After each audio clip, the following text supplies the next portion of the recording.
Welcome to Tidbit Talkin.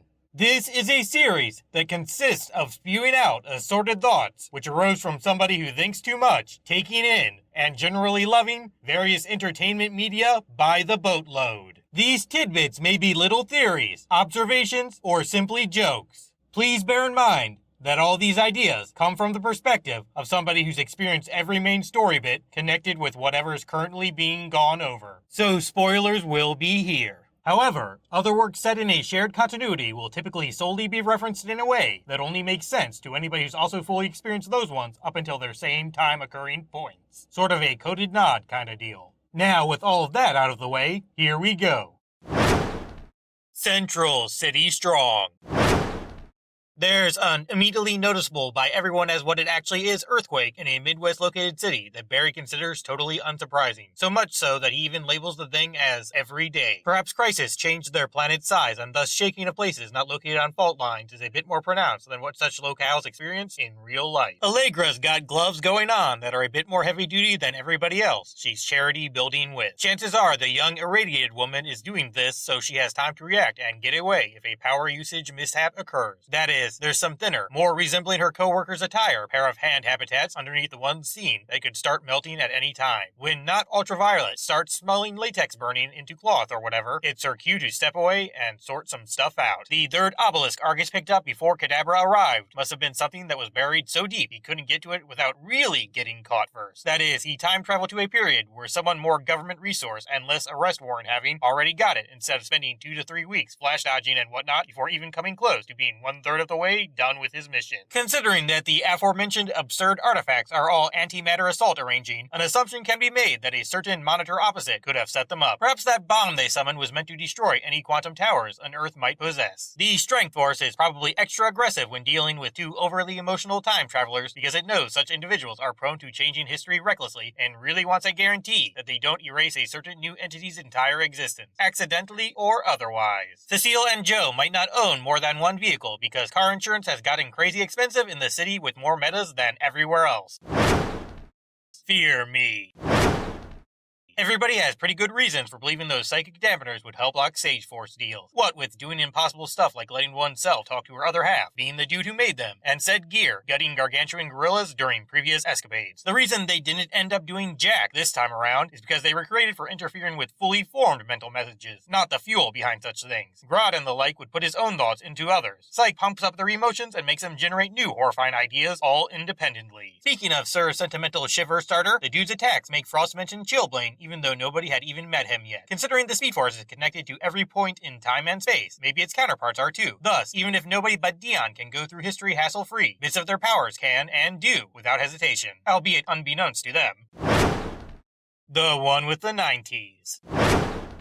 The forces all seem to be drawn towards people with life situations that aren't so different than Barry's, who also aren't so physically far away from him. Dion in particular gets stilled up right around when Nora Allen got gutted. Interestingly, this dude's the only one who's not all present day living when he became more or less all powerful. Maybe this particular nature energy, with its great ties to time and stuff not moving, was strongly pulled towards the closest fixed historical point involving the supposed creator. Also, Thon making sure the aforementioned event always happens will guarantee said place is good to go no matter what. Somewhat related, Star Labs might not be changing so much when that wave wonkiness is temporarily trashing everywhere else because of the recently mentioned era-hopping mass murderers time vault. Growing pains.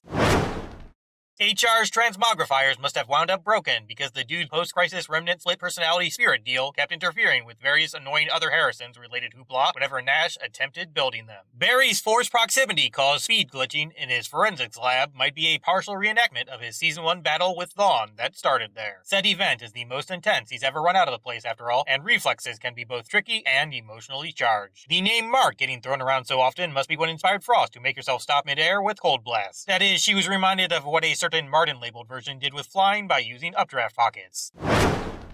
The People versus Killer Frost. Barry's comment of Fuerza hiding literally underground is a pretty good indication that he actually did fight a species of subterranean things called Grodons. After all, only one with actual experiences involving common phrases truly happening would jump to such a conclusion so quickly. Those bursting bulbs that Allegra caused could have been rationalized in Kramer's head as being lingering damage from the time lightning struck a certain CSI's lab. Caitlin most likely got inspired to suggest life in prison for Frost after Barry mentioned letting the chill woman lead her own life, because his comment brought forth thoughts of Savitar's timeline. After all, said erased history was the only other time they knew of where Miss Hypothermia Causer lived independently, and she was locked up forever there. Even if Barry simply dodged Speed Force Nora's lightning throw, or merely just thought really hard very fast, he'd still produce extra energy she could take from him that could be used against her target. Timeless.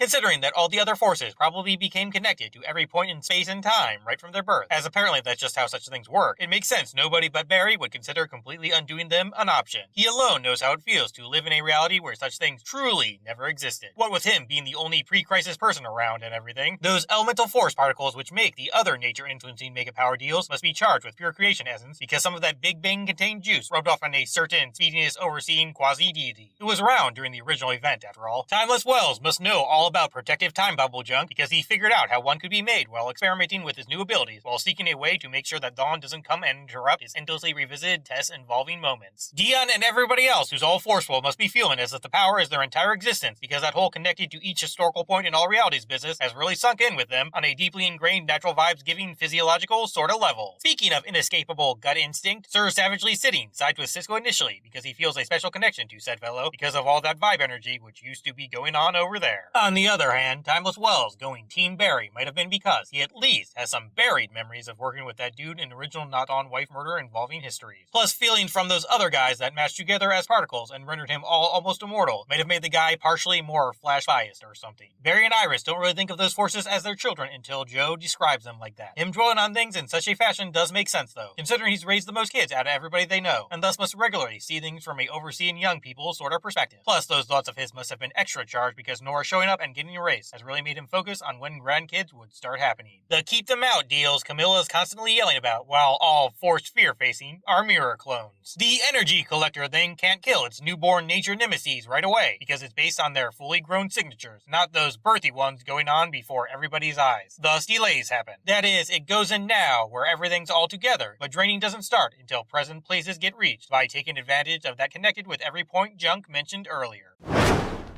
Family Matters, Part 1.